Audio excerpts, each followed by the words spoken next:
Et nous sommes de retour au plateau pour la dernière partie de cette émission. Nous abordons notre quatrième sujet. Nous parlons donc bien évidemment du Togo. Les luttes traditionnelles et voilà ont démarré. Alors, c'est le ton qui est donné pour les fêtes traditionnelles qui vont être nombreuses à se succéder. Ces vacances au Togo, les Evala ont démarré ce samedi dans la région de la Kara où des lutteurs, à travers cette cérémonie, ces luttes traditionnelles qui marquent plutôt les lutteurs à travers cette lutte traditionnelle passent de l'étape d'adolescent à l'étape donc d'homme adulte. Et ces cérémonies ou bien ces luttes se font en différentes étapes. Elles ont commencé ce samedi. Elles se déroulent pendant une semaine avec l'apothéose dimanche, donc pour la grande fête, pour clôturer cette fête traditionnelle qui retient beaucoup l'attention au Togo. Beaucoup de déplacements sur la ville de Kara pour vivre ces Evala 2024. Nous en parlons avec nos invités Evala. Ce sera des luttes, donc assez sportives, mais aussi une fête traditionnelle et comme je le disais aussi, un rite d'une certaine manière, une initiation, un passage d'une étape à une autre dans la vie. La parole est à qui veut la prendre en premier pour nous parler des Evala 2024 Moi j'aime beaucoup la tradition. Donc quand j'entends parler d'une fête traditionnelle, ça a l'air de me donner mon identité. Ça a l'air. Oui, ça me donne mon identité. Okay.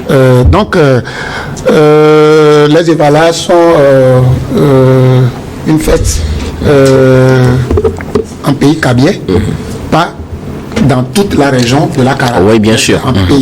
Un pays kabye, puisque la région de la Kara regorge encore d'autres villages et villes où ce n'est pas Evala qui est là. Vous parlez de la Bina, par exemple. De la Bassar, de la Bina, etc. Bien. Maintenant, Evala, c'est quoi? Evala, c'est une fête traditionnelle d'initiation de jeunes pour quitter un cycle à un autre cycle. Donc, il y a des choses que, en réalité, nous ne pouvons pas quand même dire ici, mais il faut comprendre tout simplement qu'un pays kabye ne devient pas jeune qui veut. Maintenant, la transition de cette initiation, c'est ça qui t'amène maintenant à savoir que tu es devenu un jeune à part entière. C'est comme, par exemple, au niveau des autres du sud ici, tu dois passer par certaines initiations avant que tu ne sois reconnu comme l'appelle-t-on, un vaillant guerrier de ta communauté. Donc, ce n'est pas la première, nous ne sommes pas la première édition des Evala. Chaque année, ça se répète et que c'est une grande fête au nord, surtout dans les pays kabye. Et ça devient même une fête plus que l'attendement même des Kabyais, puisque ça draine tout le monde vers Kara. Justement, cette curiosité, c'est ce qui m'amène à poser cette question. Qu'est-ce qui fait que les gens s'intéressent tellement à Evala? Parce que pour cette semaine, vous allez voir plein de gens qui sont absents de Lomé. Quand vous leur demandez, ils vont vous dire qu'ils sont à Kara pour les Evala. Oui. Pourquoi? Premièrement, il faut savoir que l'Evala se passe dans une période où tout le monde tend à être libre, surtout la plus grande partie. C'est en vacances d'abord, et les gens profitent même pour aller en vacances là, chez les parents. Et Kara aussi, c'est une ville à découvrir. Kara n'est plus comme ça en était par le passé. Donc, les gens ils vont pour le tourisme. Le tourisme, les gens vont carrément en vacances et concomitamment, ils fusionnent ça avec, comme l'appelle-t-on, Evala. Et trois, en tant qu'un citoyen togolais, tu ne dois pas seulement rester dans ta contrée. Chaque année, quand on parle de fêtes traditionnelles, il faut un brassage. Toi, si tu vas aller découvrir quand même, comment appelle-t-on, la tradition de l'autre, c'est ça qui fera notre richesse culturelle de notre identité. Vous comprenez? Donc aujourd'hui, les raisons sont innombrables. En ce moment, tout le monde a sa raison. Mais les raisons phare que moi j'ai trouvé, c'est par exemple le tourisme. J'aime beaucoup tout le monde a sa raison parce que... Tout le monde a sa raison, non, parce que tout le monde... Peut-être les gens ne sont pas allés là-bas parce que voilà. Mais maintenant, ils sont allés et les Vala se déroulent, ils vont fusionner avec ça. Mais quand même, il faut savoir que le déplacement de cette année a été très massif. Vous allez dans les stations d'Agbelepedo, etc. Tout le monde prend d'assaut les bus et maintenant les bus manquent. Tous les bus sont à Kara pour voir comment on va faire. Mais quand même, c'est une ambiance tellement fermante. J'ai participé à plusieurs Evala. Ayant fait Kara près de 8 ans. J'espère que tu n'es pas lutteur. Non, je ne suis pas encore devenu lutteur parce que pour être lutteur, il faut des conditions. Mais quand même, ça démarre les fêtes traditionnelles au Togo. Vivement que pour les autres fêtes, il y a cet engouement. Il faut qu'on observe encore cet engouement pour un bon brassage traditionnel. On espère retrouver les mêmes têtes. On tient par exemple pour Agbobozan. Oui, habituellement, quand vous allez à Montien, effectivement. Agbobozan est international, parce que vous voyez qu'il y a des peuples élevés au Ghana, il y a des peuples élevés au Bénin, même au Nigeria, etc. Qui participent et tout le monde vient faire sa cérémonie. Donc c'est des atouts à conserver, c'est des atouts, et à chaque fois que ces fêtes-là se passent, il faut récupérer le mauvais côté de l'organisation pour parfaire ça chaque année, parce que ça dépend de notre identité quand même. Merci beaucoup à vous, bon enfant Bobi. Ça voulait réagir. Félicitations au peuple kabye qui ont su préserver ce patrimoine culturel qui n'a pas seulement des choses culturelles, mais aussi qui a des impacts économiques sur la vie de la population de la Kara et ses environs. Il faut dire quand même que c'est une rite initiatique annuelle. Et voilà, c'est du rituel initiatique annuel qui se déroule chaque année en période de vacances, comme M. Bové l'a dit. Mais c'est une intégration qui permet l'intégration des adolescents, leur passage de l'adolescence à l'âge adulte. Donc aussi, c'est une affirmation de l'identité culturelle des Kabyais qui se déroule en ce moment. C'est une grande affirmation, c'est une célébration de la culture des Kabyais. Mais ça permet aussi le renforcement de la cohésion sociale. Donc ces éléments mis dans l'ensemble, je me dis... Le village lutte entre eux. Bien sûr, le village lutte entre eux. Ils sont en éliminatoire, en plein éliminatoire. Oui, bien sûr. C'est une compétition, c'est une compétition qui se déroule de canton en canton, et il y a une finale qui se déroule vers la fin, et c'est ce qui fait l'apothéose même la finale samedi. La finale le samedi. Donc je me dis quand même que c'est quelque chose qu'il faut vraiment encourager dans tous les contrées, que par exemple les fêtes culturelles des autres contrées, comme vous venez de le dire, par exemple vous avez cité Agbobozan, il faut parler de Ovazou, de Aïzan, de Djoulozan, de Pepe, il y en a plein. Oui, il y en a plein. Je voulais m'attarder un peu sur Ovazou, qui est une j'ai touché son point sensible. Je voulais m'attarder là, qui réunit trois grandes préfectures, donc deux ethnies, pas notamment les Akbosso et les Akebou, qui célèbrent ça en décembre, comme on appelle, de chaque année. Donc que ces rites-là soient préservés un peu partout, pour que la célébration de la culture soit quelque chose vraiment ancré dans nos veines. Il faut comprendre que au-delà de ces fêtes rituelles, c'est un moment de retrouvailles où des gens qui ne se voyaient plus ont l'occasion de se voir, de célébrer leur amitié, de célébrer leur cohésion. C'est un facteur de développement ou de conservation de la paix. Et c'est très important pour nous, surtout nos pays africains qui sont aujourd'hui sous fifre de, comment on appelle, des cultures étrangères. Il faudrait que nous préservons le minimum quand même que nous avons de commun pour que cela soit comme on appelle, de moteur de développement et aussi de cohésion sociale chez nous. Cohésion sociale, préservation de l'identité. Le chef de l'État avait pris d'ailleurs part au lancement à Pia cette année, samedi. Oui. Et sa présence donne encore plus de tonus à la fête. Il faut reconnaître qu'il a participé à plusieurs fêtes traditionnelles partout. Ce n'est pas seulement Kara, mais là, au niveau de Kara, il faut dire quand même que c'est son ethnie, c'est son origine. Donc, tu es un vrai Kabye, tu dois participer. Il participe en tant que chef d'État, mais aussi en tant que Kabye. Donc, c'est une très bonne chose qu'il faut vraiment encourager dans tous les contrées. Nous l'invitons dans toutes les fêtes traditionnelles. C'est vrai, il se fait représenter pour toutes les fêtes traditionnelles, pas le ministre de la Culture, les ministres d'État ou d'autres ministres, des délégations, des fortes délégations. Mais ça présente dans une localité déjà, ça donne encore plus de tonus à la célébration de cette culture. Et pour ajouter, vous savez, l'Evala est devenu une discipline panafricaine. Oui, vous savez qu'il y a, des tournois internationaux de lutte. Le Togo participe chaque fois, même si nous ne sommes pas des vainqueurs, c'est habituellement les Sénégalais. Les Sénégalais, effectivement, qui ont aussi des luttes. Donc ça veut dire que c'est quelque chose que nous devons préserver parce qu'on le transporte en dehors de la frontière. Je pense que c'est M. Bernard Walla qui conduit cette discipline aujourd'hui avec les formations qu'ils sont en train de donner. C'est inscrit au niveau de CNO. Et il faut rappeler quand même que cette période, c'est une période de grand tourisme qui permet de faire vraiment de l'économie. C'est-à-dire qu'au-delà du tourisme, les gens vont pour découvrir, ça fait vraiment de l'économie pour la population de Kara et ses environs. Merci beaucoup à vous. Abassa, alors, Gabé Adjao, les luttes Evala ont commencé ce week-end. Le chef de l'État était d'ailleurs au lancement de ces luttes-là entre les cantons de Pia. Ça va durer toute la semaine, ce qui donne le temps aussi pour les autres fêtes traditionnelles. Il y en a plein qui vont être célébrés et ces vacances au Togo. Ah oui, mes co-débatteurs pratiquement déjà tout dit, ils ont épluché le sujet. On dit qu'il y a chacun a sa raison d'aller à Kara. Pourquoi vous n'êtes pas allé à Kara?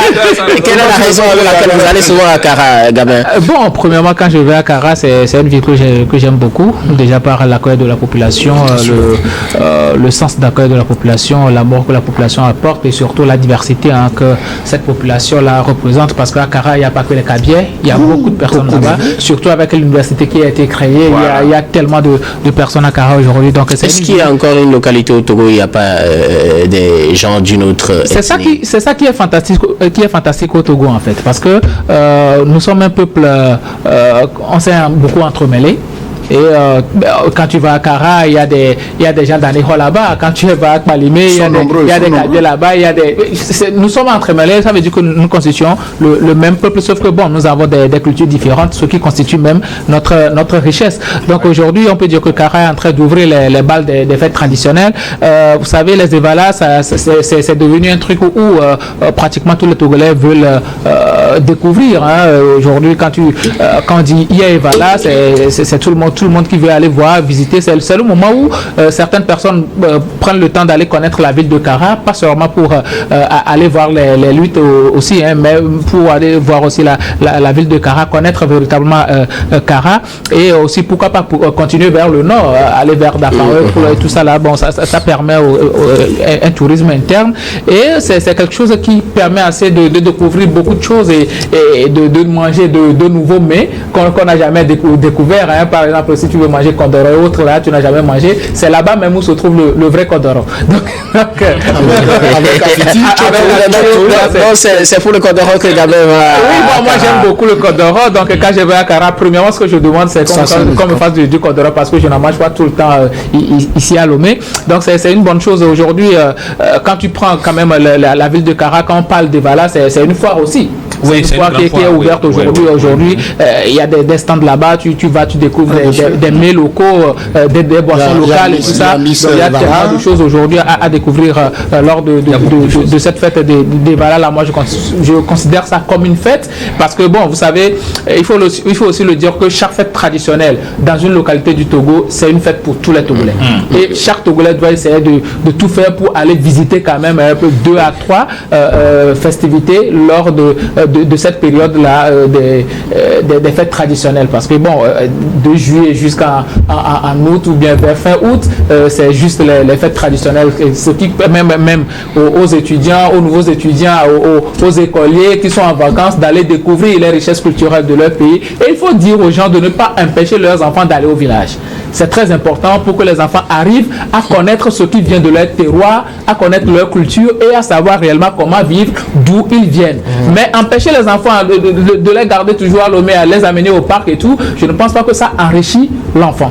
Donc, Kara et les Evala ont débuté. On va dire, bon, bonne fête à tous les Togolais, parce que c'est une fête pour tous les Togolais. Et je pense que, bon, quand il y aura Aïzan, quand il y aura Boubozan, quand il y aura toutes les fêtes traditionnelles, on va pouvoir se retrouver dans ces arènes-là pour fêter encore les cultures de notre pays, parce que nous devons savoir que nous sommes tous Togolais et qu'en fait, quelque part, quand il y a une festivité traditionnelle quelque part, cela m'interpelle et que je vienne de Kara, que je vienne d'Atakpamé, que je vienne de Tchédié ou pas, je dois y être parce que ça constitue la richesse culturelle de mon pays. Je viens du Togo et je dois vendre toutes les cultures qui viennent du Togo pour que les gens sachent réellement d'où nous venons. Et les Evala qui lancent le ton aussi pour les autres fêtes traditionnelles. Ah oui, bien sûr, les Evala lancent le ton pour les autres fêtes traditionnelles. Après les Evala, il me semble que Aïzan va suivre, les pays que ça dure. Je ne connais pas trop l'ordre, mais... Voilà, bon. Il y en a plein auxquels on aura droit à ces vacances. Il y a tellement de fêtes traditionnelles, les Aïzan, les Agbobozan qui réunissent pratiquement tous les événements et même tous les ressortissants du Togo, parce que je vais à Ngotien, lors d'Agbobozan, je vois beaucoup de personnes, je vois même des Kabyles là-bas qui viennent connaître quand même la culture de l'histoire de peuple évé. C'est ça qui constitue. Vous voyez, même à l'école, on le dit toujours, les évés viennent de temps, les Adja évés viennent de temps, les Kabyles viennent de temps, les Tchokosi viennent de temps. Donc c'est ce qui permet aujourd'hui d'aller découvrir la réalité même sur le terrain. Lors de ces fêtes traditionnelles-là, il y a des gens qui racontent l'histoire, tu te rapproches des peuples, des autochtones, qui te racontent véritablement les histoires. Quand les histoires de baie, c'est en 2023, moi j'ai découvert ça lors de la fête du Nino. Qui aura encore je savais même pas que les pigeons ou bien les peuples là, ça ne se mange pas à baie autre. Donc fais attention si tu vas à baie. C'est en 2023 que j'ai pu découvrir cette riche histoire là. Donc aujourd'hui, je pense que le Togo est un pays très riche culturellement et nous devons en être fiers. Bon enfant, Govi, quelque chose à ajouter rapidement? Rapidement, je voudrais dire que, bon, en pays kabyle, il y a beaucoup de fêtes. Nous avons dit tout à l'heure que Evala, c'est une fête de transition, c'est-à-dire de l'adolescence ou bien du chose là à un âge adulte où en réalité tu es capable de te marier maintenant. Ouais, ça il faut préciser. Tu deviens homme. Tu deviens homme. Capable de. Bien. Maintenant, et ça aussi, c'est pour les hommes, il faut préciser. Ça, c'est pour les hommes. Maintenant, pour les femmes, c'est Akbema. Bon, moi, j'ai eu quand même la chance d'être là. J'ai vu comment les choses se passent. C'est-à-dire qu'en réalité, en pays kabyle, ils sont très rattachés à la culture et à la tradition, tellement que quand vous voyez une fille kabyle qui a eu l'initiation Akbema, vous allez voir que le signe se trouve ici, sous les oreilles, on fait ou bien 3 cicatrices ici. Bon, quand vous voyez la fille là maintenant, vous allez savoir que la fille là est initiée, prête à se marier. C'est comme ça. Mais aujourd'hui, bon, on fait ça un peu. Bon, les gens qui n'ont pas fait quand même Kara, les filles qui n'ont pas beaucoup fait Kara, aujourd'hui le métissage a fait que les affectations, etc., ont fait que ils se sont retrouvés où il n'y avait pas, là où on pourrait faire. On le fait même à l'église. Oui, mais la différence c'est que on ne met plus ceci. Donc, c'est de faire, c'est-à-dire que pour les garçons, et voilà, pour te montrer que tu es prêt, et pour les filles, Akbema, pour montrer que tu es prêt. Si on te bat lors de la lutte, est-ce que tu peux encore te marier? En réalité, non, le feu président de la République a dit que, bon, dans ces conditions, vous allez voir que lui, il a été toujours un bon. Quand vous voyez le parcours, bon lutteur, c'est-à-dire qu'il a fait avant quand même et ça, c'est un bon exemple à suivre. Et c'est l'exemple là que les Kabyles, ils ne blaguent pas avec ce qu'on appelle, et voilà, si tu as vécu dans ce là. Ce que je dois dire, pour terminer, rapidement, c'est que vous avez dit qu'après ce serait Aïzan, etc. Vous savez, le président de la République est allé à comment l'appelle-t-on, et voilà, en tant que fils de la localité. Et il a été président de la République. Président de la République. Là, ce serait une invitation. En tant que président. Rapidement, qu'est-ce que vous voulez dire? Parce que je voulais dire, c'est qu'il y a plusieurs fêtes nationales au Togo. Aujourd'hui, tous les Togolais seront contents lorsqu'on enverrait une lettre d'invitation au président de la République et de le voir là-bas. Lui-même, parce que c'est-à-dire habituellement dans les autres fêtes, il envoie le ministre de la Culture. Voilà. Ce n'est pas le ministre que le peuple a élu. Le peuple a élu le président de la République et le peuple veut voir. Il faut aussi reconnaître que si le chef de l'État va participer à ces fêtes traditionnelles, on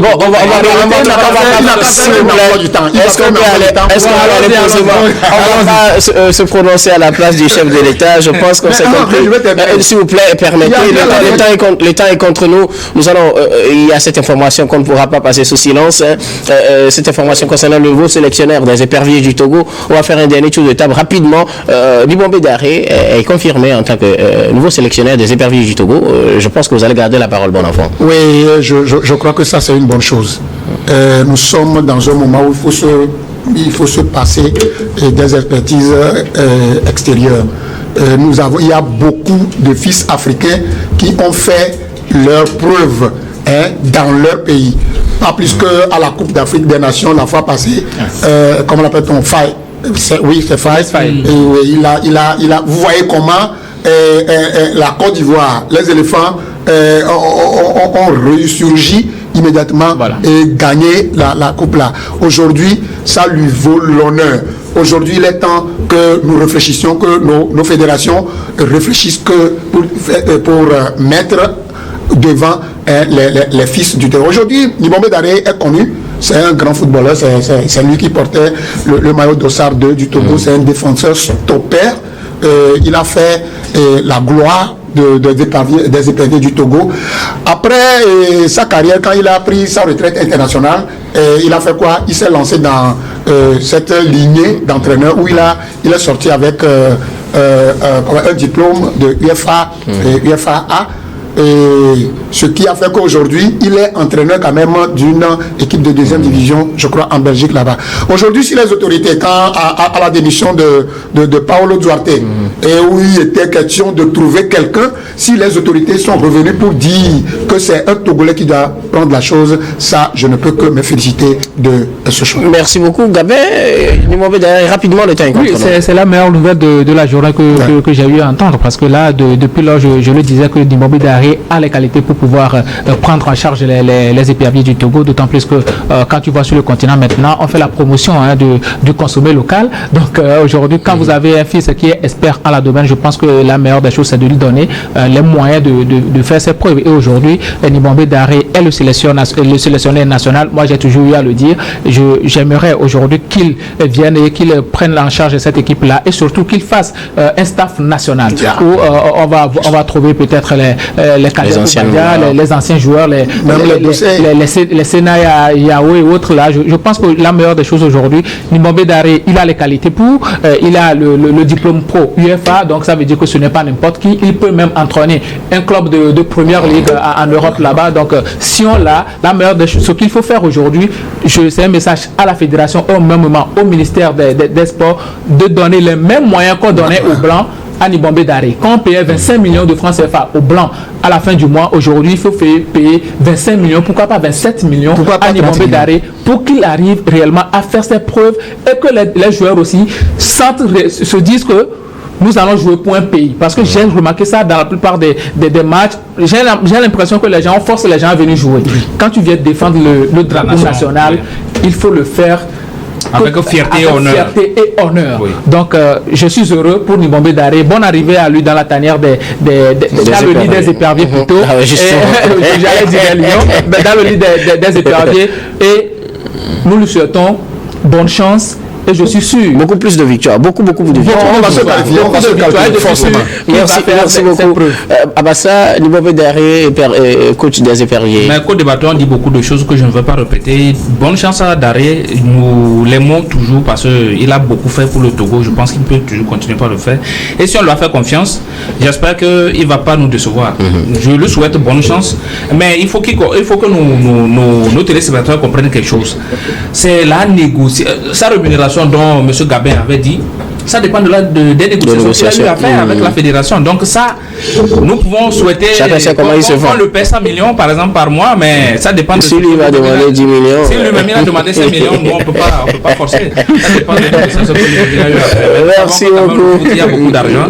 Et bon, il faut que les gens gèrent comme il le faut, quoi. Alors on va faire un dernier tour de table pour vos mots de fin sur un sujet de votre choix. Nous sommes arrivés pratiquement à la fin donc de cette émission. Je reste avec vous, Abassa.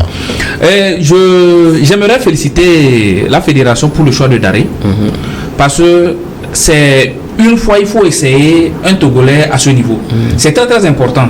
Et aussi profiter pour saluer quelques téléspectateurs, notamment Monsieur Aziagbe qui est à l'hôtel, un douanier à l'hôtel, Aziagbe Kwame qui nous suit régulièrement. et qui me titille souvent avec quelques mots aussi, saluer quelques... Avec ta nouvelle voiture. Avec ma nouvelle voiture, non, pas encore. Il m'a pas encore donné une voiture. Rapidement, s'il vous plaît. M. Gissiem, qui est le DG de Red Consulting, qui nous suit aussi régulièrement.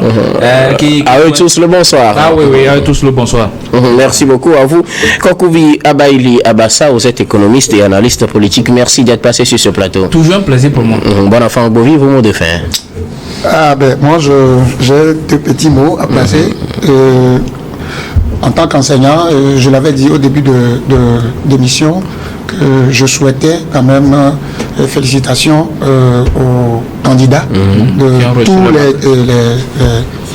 les examens qui ont réussi et courage à ceux qui n'ont pas réussi.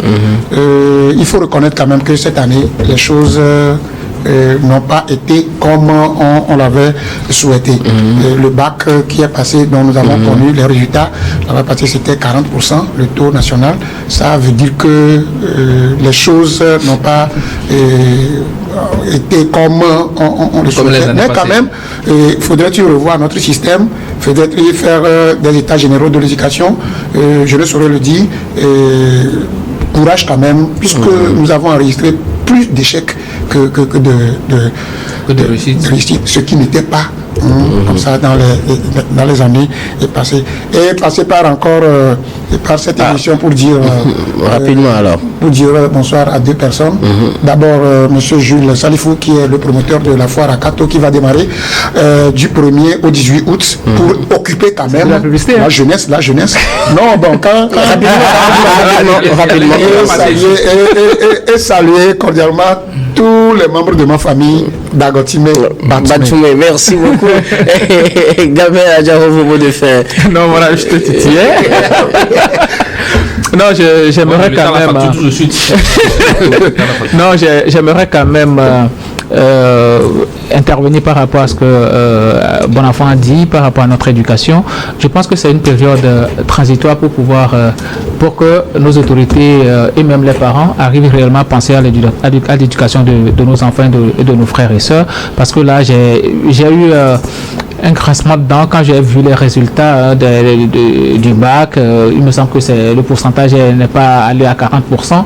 Ça veut dire que véritablement il y a un véritable problème. Ça dépasse un peu. Non, c'est 40, quelque chose. Mais il y a une chute de pas beaucoup. Ça veut dire que nous avons un réel problème au niveau de l'éducation togolaise, même au niveau des résultats de CPD, si je ne me trompe pas. Non, BPC, voilà. Donc, je pense que le ministère de l'éducation nationale doit véritablement plancher sur ça et revoir notre système éducationnel pour que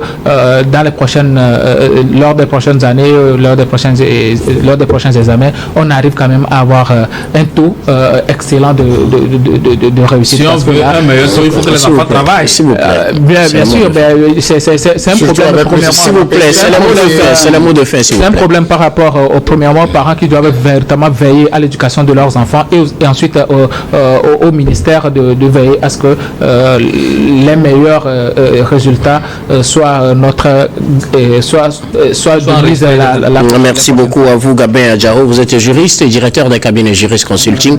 Merci d'être passé sur ce plateau. Et un bon enfant Bovi qui est syndicaliste et analyste politique. J'avais oublié puisque merci surtout à vous, très chers téléspectateurs, de nous avoir suivis. Merci à Messi Komlagan à la réalisation, à Gaston Afano à la diffusion, à Stéphane Kouanou à la caméra. Surtout merci à vous, très chers téléspectateurs. Un coucou spécial à la famille Adoyi, à tous ceux qui nous suivent. Je vous retrouve demain avec le même plaisir pour un autre numéro de Regard Croisé.